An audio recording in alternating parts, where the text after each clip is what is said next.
What's up, folks? I'm Dan, and welcome to I've Been Meaning to Read That, the show where I read books out loud that I've been meaning to read. Let's go.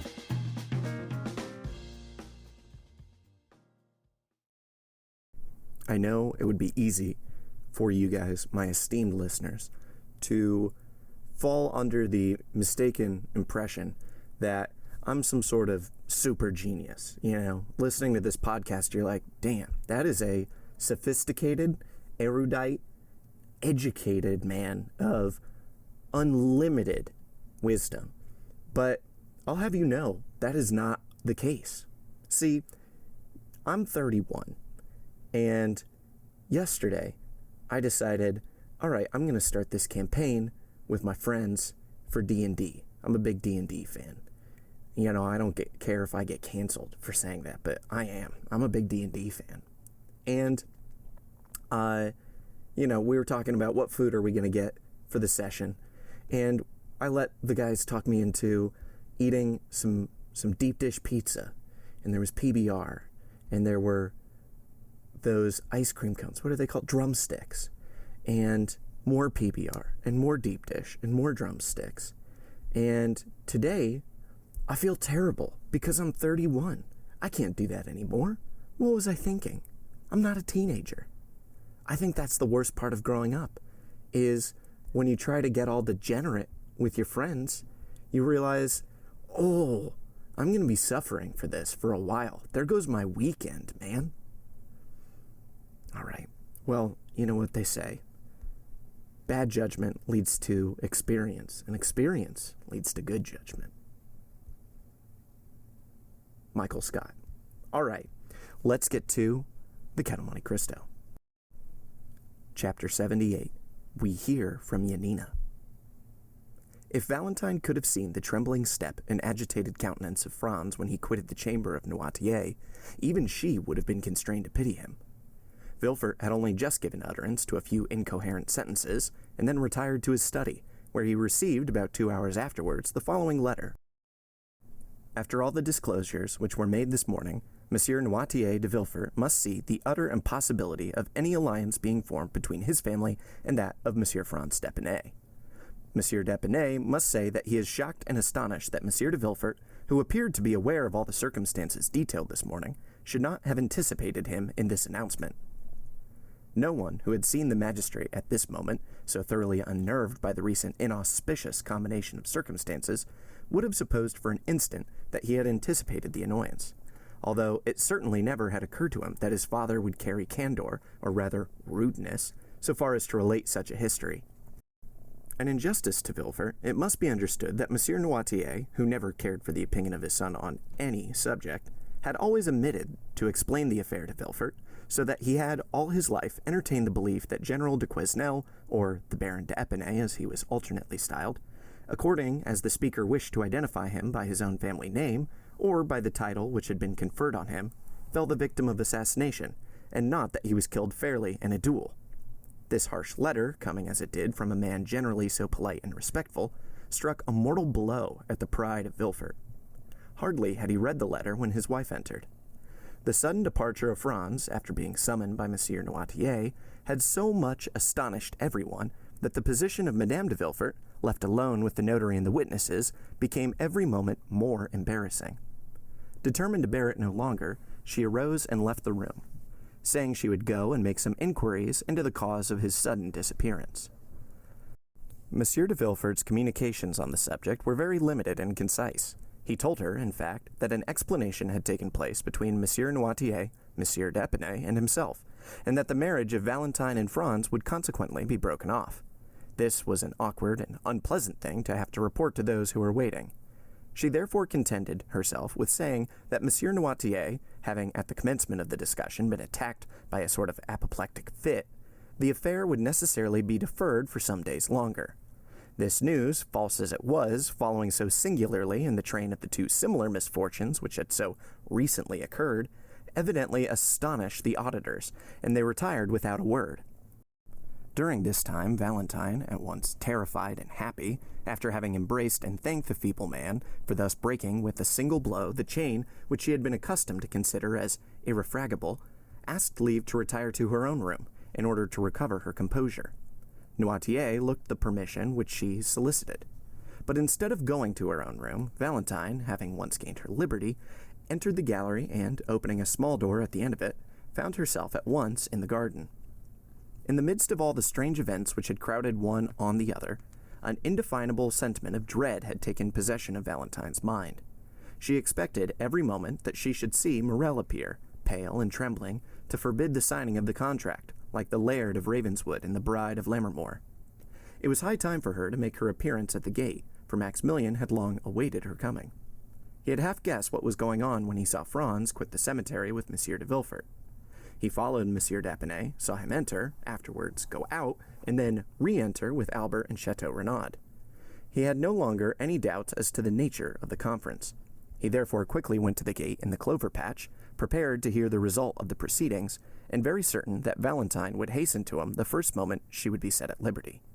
He was not mistaken. Peering through the crevices of the wooden partition, he soon discovered the young girl, who cast aside all her usual precautions and walked at once to the barrier. The first glance which Maximilian directed towards her entirely reassured him, and the first words she spoke made his heart bound with delight. "We're saved," said Valentine. "Saved?" repeated Morrel, not being able to conceive such intense happiness. "By whom?" "By my grandfather. Oh, Maximilian, pray love him for all his goodness to us." Morrel swore to love him with all his soul, and at that moment he could safely promise to do so, for he felt as though it were not enough to love him merely as a friend or even as a father. "But tell me, Valentine, how has it all been effected? What strange means has he used to compass this blessed end?" Valentine was on the point of relating all that had passed, but she suddenly remembered that in doing so she must reveal a terrible secret which concerned others as well as her grandfather, and she said, "At some future time I will tell you all about it." "But when will that be?" "When I am your wife."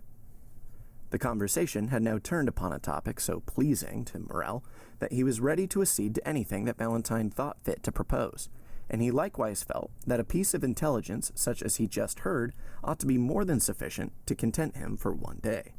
However, he would not leave without the promise of seeing Valentine again the next night. Valentine promised all that Morrel required of her, and certainly it was less difficult now for her to believe that she should not marry Maximilian than it was an hour ago to assure herself that she would not marry Franz. During the time occupied by the interview we have just detailed, Madame de Villefort had gone to visit Monsieur Noirtier. The old man looked at her with that stern and forbidding expression with which he was accustomed to receive her. "Sir," said she, "it is superfluous for me to tell you that Valentine's marriage is broken off, since it was here that the affair was concluded." Noirtier's countenance remained immovable. "But one thing I can tell you, of which I do not think you are aware, that is, that I have always been opposed to this marriage, and that the contract was entered into entirely without my consent or approbation." Noirtier regarded his daughter-in-law with the look of a man desiring an explanation. "Now that this marriage, which I know you so much disliked, is done away with, I come to you on an errand which neither Monsieur de Villefort nor Valentine could consistently undertake." Noirtier's eyes demanded the nature of her mission. "I come to entreat you, sir," continued Madame de Villefort, "as the only one who has the right of doing so, inasmuch as I am the only one who will receive no personal benefit from the transaction. I come to entreat you to restore, not your love, for that she has always possessed, but to restore your fortune to your granddaughter." There was a doubtful expression in Noirtier's eyes. He was evidently trying to discover the motive of this proceeding, and he could not succeed in doing so. "May I hope, sir," said Madame de Villefort, "that your intentions accord with my request?" Noirtier made a sign that they did. "In that case, sir," rejoined Madame de Villefort, "I will leave you overwhelmed with gratitude and happiness at your prompt acquiescence to my wishes." She then bowed to Monsieur Noirtier and retired. The next day, Monsieur Noirtier sent for the notary. The first will was torn up and a second made, in which he left the whole of his fortune to Valentine, on condition that she should never be separated from him. It was then generally reported that Mademoiselle de Villefort, the heiress of the Marquis and Marchioness of Saint-Méran, had regained the good graces of her grandfather, and that she would ultimately be in possession of an income of 300,000 livres. While all the proceedings relative to the dissolution of the marriage contract were being carried on at the house of Monsieur de Villefort, Monte Cristo had paid his visit to the Count of Morcerf, who, in order to lose no time in responding to Monsieur Danglars' wishes, and at the same time to pay all due deference to his position in society, donned his uniform of lieutenant general, which he ornamented with all his crosses, and thus attired, ordered his finest horses, and drove to the Rue de la Chaussée d'Antin. Danglars was balancing his monthly accounts, and it was perhaps not the most favorable moment for finding him in his best humor. At the first sight of his old friend, Danglars assumed his majestic air and settled himself in his easy-chair. Morcerf, usually so stiff and formal, accosted the banker in an affable and smiling manner, and, feeling sure that the overture he was about to make would be well received, he did not consider it necessary to adopt any maneuvers in order to gain his end, but went at once straight to the point. "Well, Baron," said he, "here I am at last. Some time has elapsed since our plans were formed, and they are not yet executed." Morcerf paused at these words, quietly waiting till the cloud should have dispersed which had gathered on the brow of Danglars, and which he attributed to his silence. But, on the contrary, to his great surprise, it grew darker and darker. "To what do you allude, monsieur?" said Danglars, as if he were trying in vain to guess at the possible meaning of the general's words. "Ah," said Morcerf, "I see you are a stickler for forms, my dear sir, and you would remind me that the ceremonial rites should not be omitted. Ma foi, I beg your pardon, but as I have but one son, and it is the first time I have ever thought of marrying him, I am still serving my apprenticeship, you know. Come, I will reform." And Morcerf, with a forced smile, arose, and, making a low bow to Monsieur Danglars, said, "Baron, I have the honor of asking you the hand of Mademoiselle Eugenie Danglars for my son, the Vicomte Albert de Morcerf." But Danglars, instead of receiving this address in the favorable manner which Morcerf had expected, knit his brow, and, without inviting the Count, who was still standing, to take a seat, he said, "Monsieur, it will be necessary to reflect before I give you an answer." "To reflect?" said Morcerf, more and more astonished. "Have you not had enough time for reflection during the 8 years which have elapsed since this marriage was first discussed between us?" "Count," said the banker, "things are constantly occurring in the world to induce us to lay aside our most established opinions, or at all events to cause us to remodel them according to the change of circumstances which may have placed affairs in a totally different light to that in which we at first viewed them." "I do not understand you, Baron," said Morcerf. "What I mean to say is this, sir, that during the last fortnight unforeseen circumstances have occurred." "Excuse me," said Morcerf, "but is it a play we are acting?" "A play?" "Yes, for it is like one. Pray, let us come more to the point, and endeavor thoroughly to understand each other." "That is quite my desire." "You have seen Monsieur de Monte Cristo, have you not?" "I see him very often," said Danglars, drawing himself up. "He is a particular friend of mine." "Well, in one of your late conversations with him, you said that I appeared to be forgetful and irresolute concerning this marriage, did you not?" "I did say so." "Well, here I am, proving at once that I am really neither the one nor the other, by entreating you to keep your promise on that score." Danglars did not answer. "Have you so soon changed your mind?" added Morcerf, "or have you only provoked my request that you may have the pleasure of seeing me humbled?" Danglars, seeing that if he continued the conversation in the same tone in which he had begun it, the whole thing might turn out to be to his own disadvantage, he turned to Morcerf and said, "Count, you must doubtless be surprised at my reserve, and I assure you it costs me much to act in such a manner towards you, but believe me when I say that imperative necessity has imposed the painful task upon me." "These are all so many empty words, my dear sir," said Morcerf. "They might satisfy a new acquaintance, but the Comte de Morcerf does not rank in that list. And when a man like him comes to another, recalls to him his plighted word, and this man fails to redeem the pledge, he has at least a right to exact from him a good reason for so doing." Danglars was a coward, but did not wish to appear so. He was piqued at the tone which Morcerf had just assumed. "I am not without a good reason for my conduct," replied the banker. "What do you mean to say?"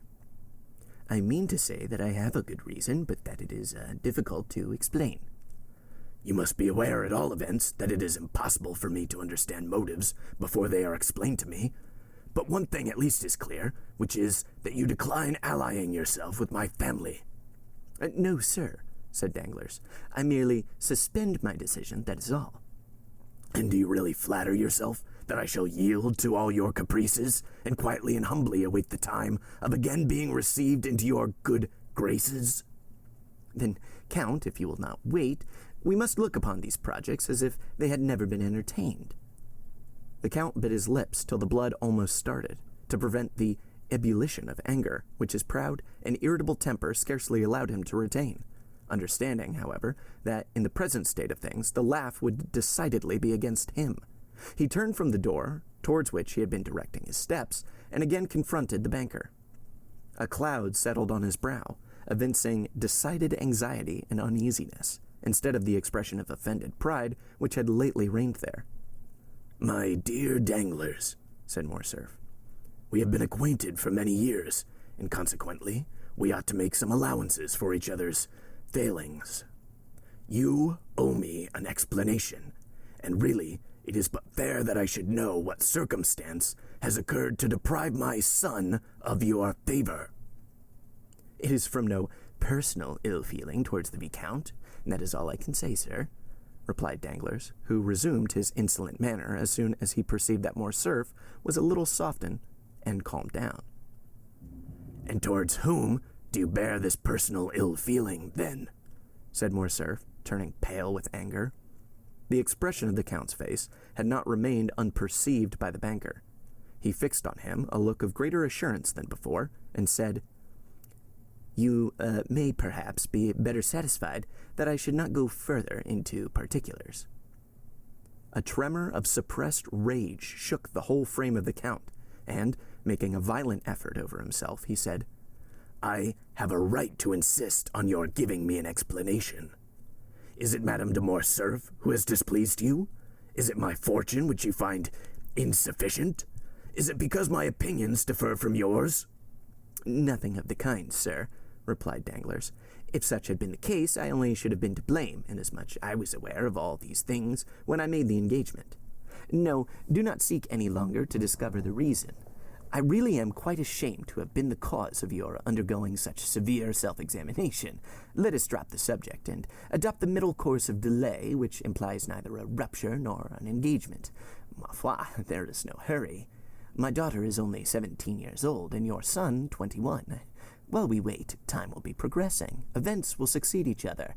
Things which in the evening look dark and obscure appear but too clearly in the light of morning, and sometimes the utterance of one word or the lapse of a single day will reveal the most cruel calumnies." "Calumnies, did you say, sir?" cried Morcerf, turning livid with rage. "Does anyone dare slander me?" "Monsieur, I told you that I considered it best to avoid all explanation." "Then, sir, I am patiently to submit to your refusal?"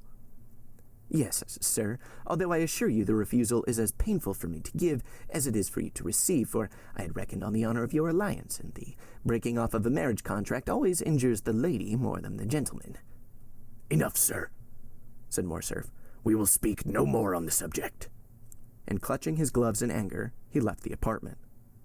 Danglars observed that during the whole conversation, Morcerf had never once dared to ask if it was on his own account that Danglars recalled his word. That evening he had a long conference with several friends, and Monsieur Cavalcanti, who had remained in the drawing-room with the ladies, was the last to leave the banker's house. The next morning, as soon as he awoke, Danglars asked for the newspapers. They were brought to him.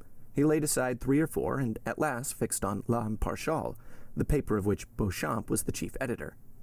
He hastily tore off the cover, opened the journal with nervous precipitation, passed contemptuously over the Paris jottings, and, arriving at the miscellaneous intelligence, stopped with a malicious smile at a paragraph headed, "We hear from Yanina." "Very good," observed Danglars, after having read the paragraph. "Here is a little article on Colonel Fernand, which, if I am not mistaken, would render the explanation which the Comte de Morcerf required of me perfectly unnecessary." At the same time, that is, at 9 o'clock in the morning, Albert de Morcerf, dressed in a black coat buttoned up to his chin, might have been seen walking with a quick and agitated step in the direction of Monte Cristo's house in the Champs-Élysées. When he presented himself at the gate, the porter informed him that the Count had gone out about half an hour previously. Did he take Baptistine with him? No, my lord. Call him then. I wish to speak to him. The concierge went to seek the valet and returned with him in an instant. My good friend, said Albert, I beg pardon for my intrusion, but I was anxious to know from your own mouth if your master was really out or not. He really is out, sir, replied Baptistine. Out? Even to me? I know how happy my master always is to receive the Vicomte, said Baptistine, and I should therefore never think of including him in any general order. You are right, and now I wish to see him on an affair of great importance. Do you think it will be long before he comes in? No, I think not, for he ordered his breakfast at 10 o'clock. Well, I will go and take a turn in the Champs-Élysées, and at 10 o'clock I will return here.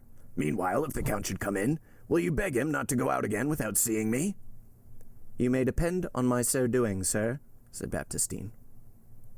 Albert left the cab in which he had come at the Count's door, intending to take a turn on foot. As he was passing the Allée des Veuves, he thought he saw the Count's horses standing at Gosset's shooting gallery. He approached and soon recognized the coachman.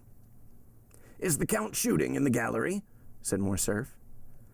Yes, sir, replied the coachman. While he was speaking, Albert had heard the report of 2 or 3 pistol shots. He entered, and on his way met the waiter. Excuse me, my lord, said the lad, but will you have the kindness to wait a moment? What for, Philip? Asked Albert, who, being a constant visitor there, did not understand this opposition to his entrance. Because the person who's now in the gallery prefers being alone, and never practices in the presence of anyone. Not even before you, Philip? Then who loads his pistol? His servant. A Nubian? Aye, sir. It's he, then. Do you know this gentleman? Yes, and I am come to look for him. He's a friend of mine. Oh, that is quite another thing, then. I'll go immediately and inform him of your arrival. And Philip, urged by his own curiosity, entered the gallery. A second afterwards, Monte Cristo appeared on the threshold. I ask your pardon, my dear Count, said Albert, for following you here, and I must first tell you that it was not the fault of your servants that I did so. I alone am to blame for this indiscretion. I went to your house, and they told me you were out, but that they expected you home at 10 o'clock to breakfast. I was walking about in order to pass away the time when I caught sight of your carriage and horses. What you have just said induces me to hope that you intend breakfasting with me. No, thank you. I'm thinking of other things besides breakfast just now. Perhaps we may take that meal at a later hour and in worse company. What on earth are you talking of? I am to fight today. For what? For the sake of fighting. Yes, I understand that, but what is the quarrel? People fight for all sorts of reasons, you know. I fight in the cause of honor. Ah, that's something serious. So serious that I come to beg you to render me a service. What is it? To be my second. That is a serious matter, and we will not discuss it here. Let us speak of nothing till we get home. Ali, bring me some water. The Count turned up his sleeves and passed into the little vestibule where the gentlemen were accustomed to wash their hands after shooting. Come in, my lord, said Philip in a low tone, and I will show you something droll. Morcerf entered, and in place of the usual target, he saw some playing cards fixed against the wall. At a distance, Albert thought it was a complete suit, for he counted from the ace to the 10. Aha, said Albert. I see you were preparing for a game of cards.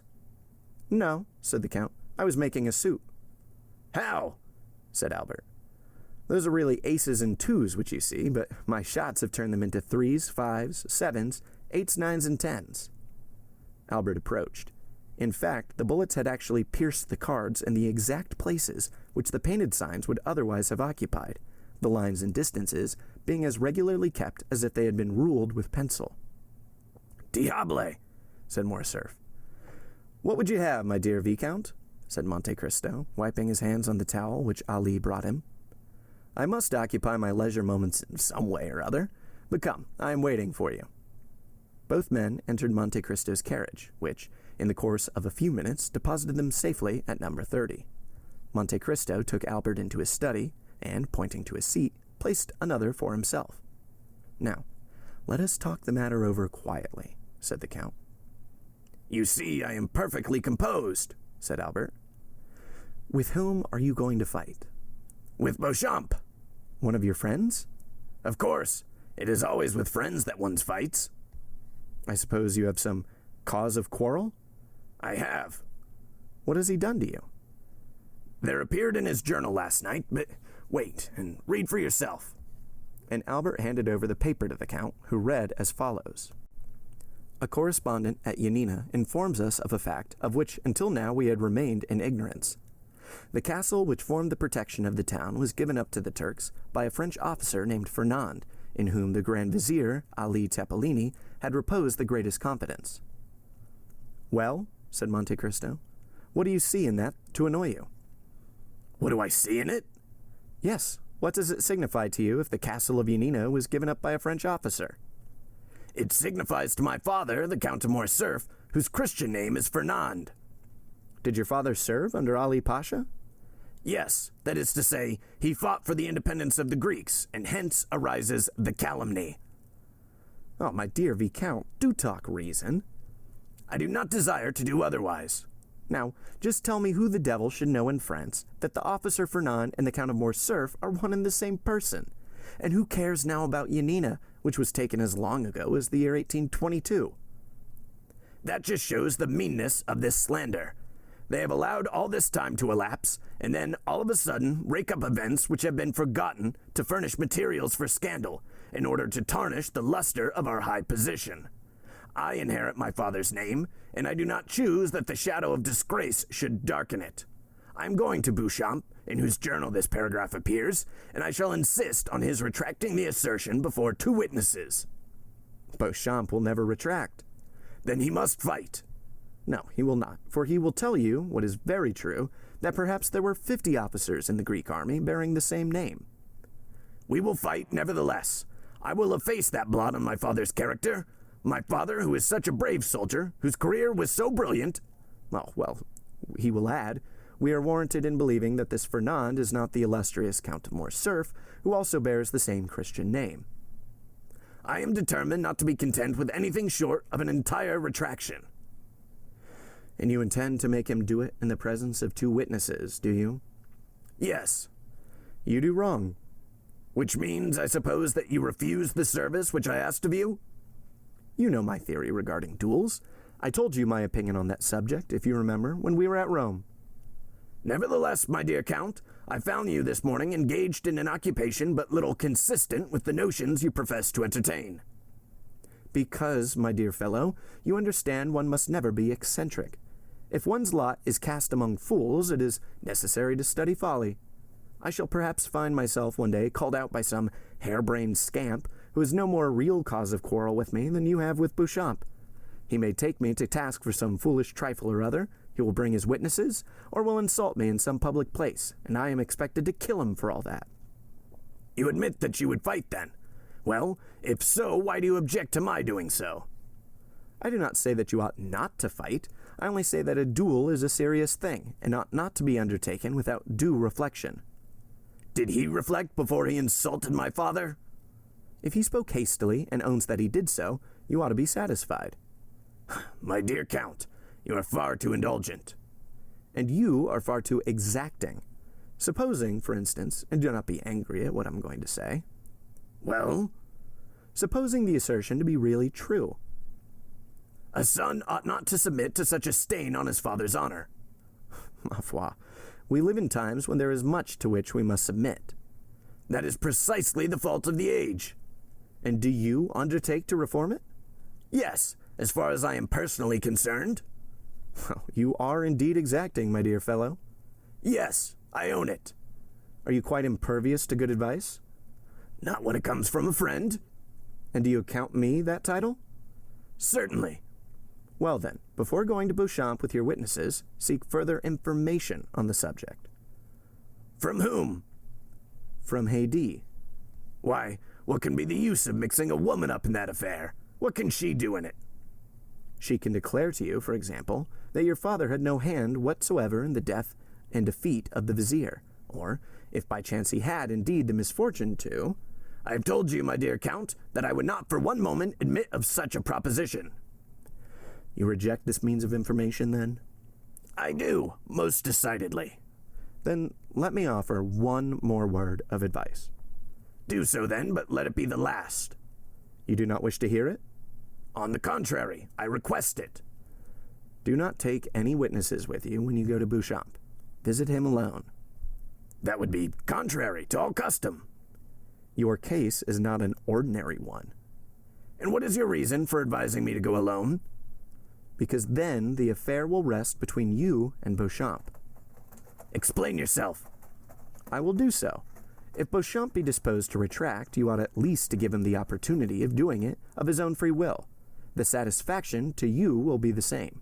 If, on the contrary, he refuses to do so, it will then be quite time enough to admit two strangers into your secret. They will not be strangers, they will be friends. Oh, but the friends of today are the enemies of tomorrow. Beauchamp, for instance. So you recommend... I recommend you to be prudent. Then you advise me to go alone to Beauchamp? I do, and I will tell you why.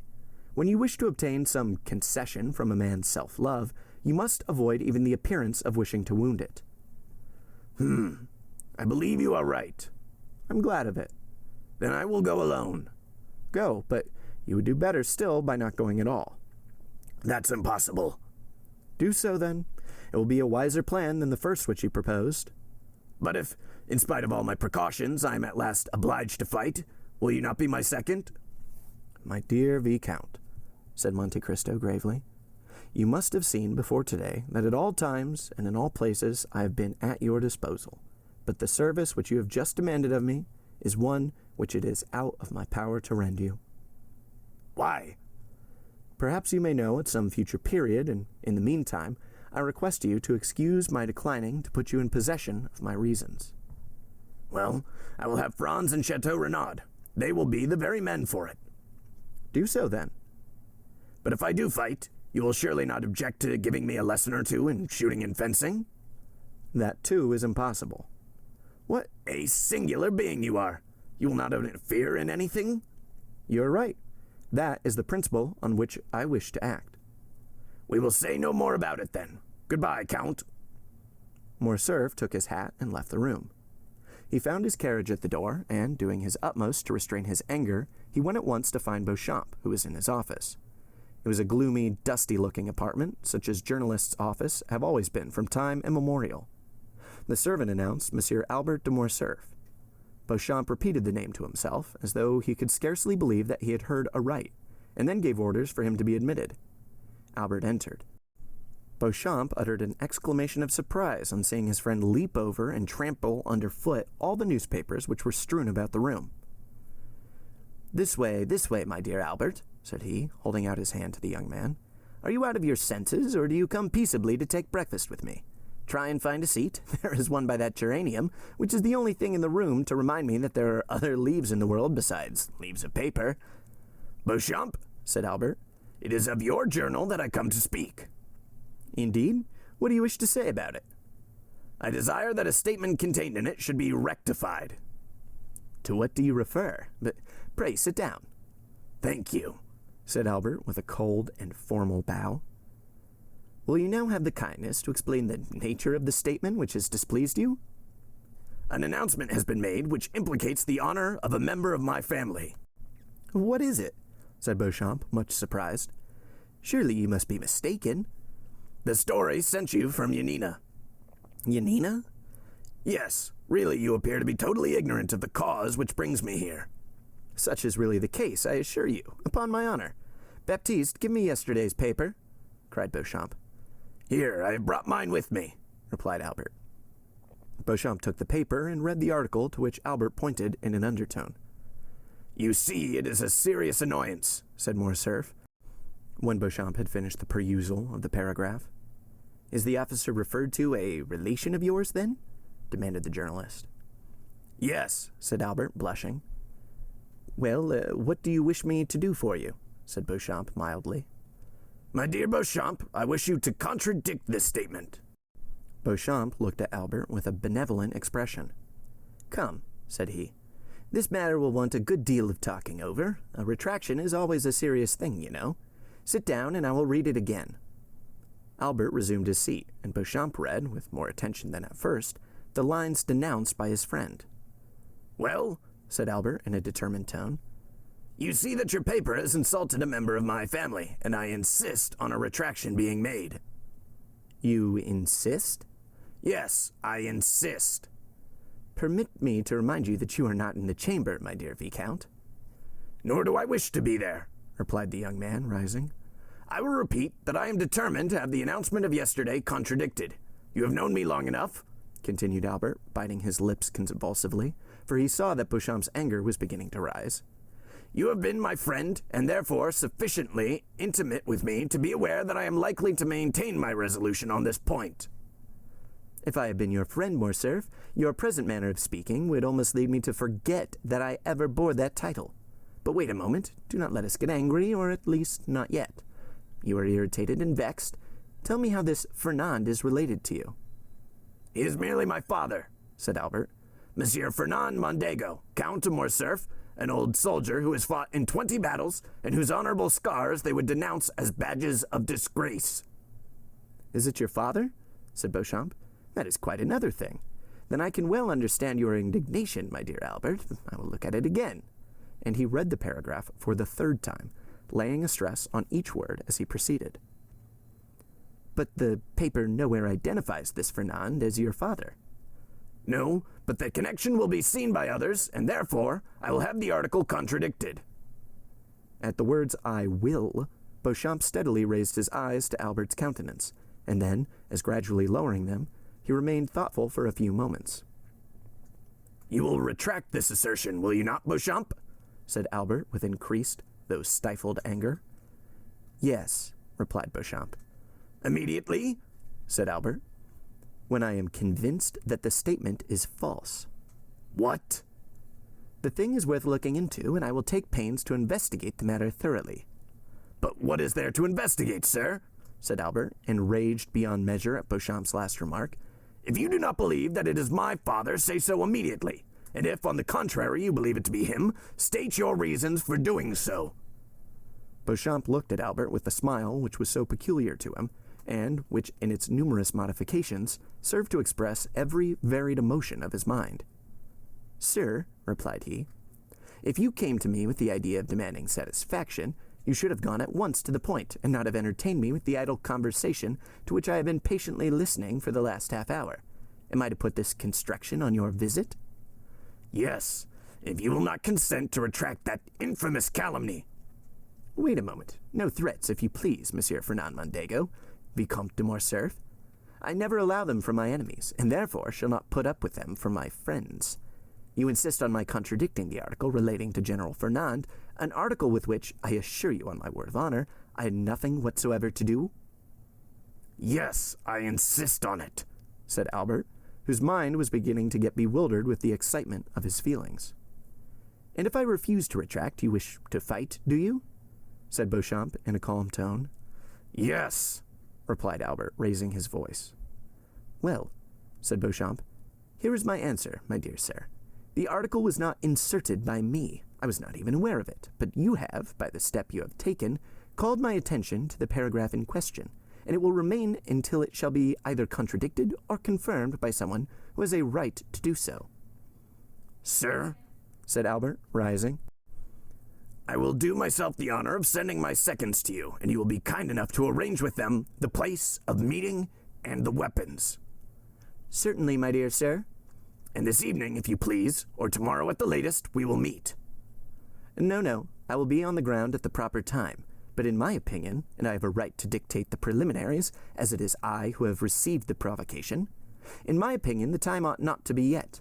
I know you to be well skilled in the management of the sword, while I am only moderately so. I know, too, that you are a good marksman, that we are about equal. I know that a duel between us two would be a serious affair, because you are brave, and I am brave also. I do not therefore wish either to kill you, or to be killed myself without a cause. Now, I am going to put a question to you, and one very much to the purpose. Do you insist on this retraction so far as to kill me if I do not make it, although I have repeated more than once, and affirmed on my honor that I was ignorant of the thing with which you charge me, and although I still declare that it is impossible for anyone but you to recognize the Count of Morcerf under the name of Fernand? I maintain my original resolution. Very well, my dear sir. Then I consent to cut throats with you. But I require 3 weeks' preparation. At the end of that time I shall come and say to you, the assertion is false and I retract it, or the assertion is true, when I shall immediately draw the sword from its sheath, or the pistols from the case, whichever you please." 3 weeks, cried Albert. They will pass as slowly as 3 centuries when I am all the time suffering dishonor.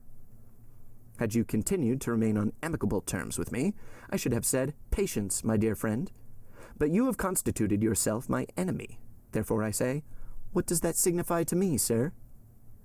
Well, let it be 3 weeks then, said Morcerf. But remember, at the expiration of that time, no delay or subterfuge will justify you in— Monsieur Albert de Morcerf, said Beauchamp, rising in his turn, I cannot throw you out of window for 3 weeks. That is to say, for 24 days to come, nor have you any right to split my skull open till that time has elapsed. Today is the 29th of August. The 21st of September will, therefore, be the conclusion of the term agreed on. And till that time arrives, and it is the advice of a gentleman which I am about to give you, till then we will refrain from growling and barking like 2 dogs chained within sight of each other. When he had concluded his speech, Beauchamp bowed coldly to Albert, turned his back upon him, and went to the press room. Albert vented his anger on a pile of newspapers, which he sent flying all over the office by switching them violently with his stick, after which ebullition he departed, not, however, without walking several times to the door of the press room, as if he had half a mind to enter. While Albert was lashing the front of his carriage in the same manner that he had the newspapers, which were the innocent agents of his discomfiture, as he was crossing the barrier, he perceived Morel, who was walking with a quick step and a bright eye. He was passing the Chinese baths, and appeared to have come from the direction of the Porte Saint-Martin, and to be going towards the Madeleine. "Ah," said Morcerf, "there goes a happy man." And it so happened Albert was not mistaken in his opinion. End of chapter 78. And cut. That's a wrap, folks. Thanks for listening to today's episode of I've Been Meaning to Read That, with me, your host, Dan. If you want to learn more about the show, you can follow us on Instagram at Meaning to Read and TikTok at I've Been Meaning. If you want to support the show to help keep it going, you can find me on Venmo at Dingus Donut, DINGUSDONUT. Supporters get a shout out on the show, and even more important, get to vote on the next book that we read. No matter what, I'll see you for our next episode. Until then, read those books you've been meaning to read, and have a lovely, lovely day.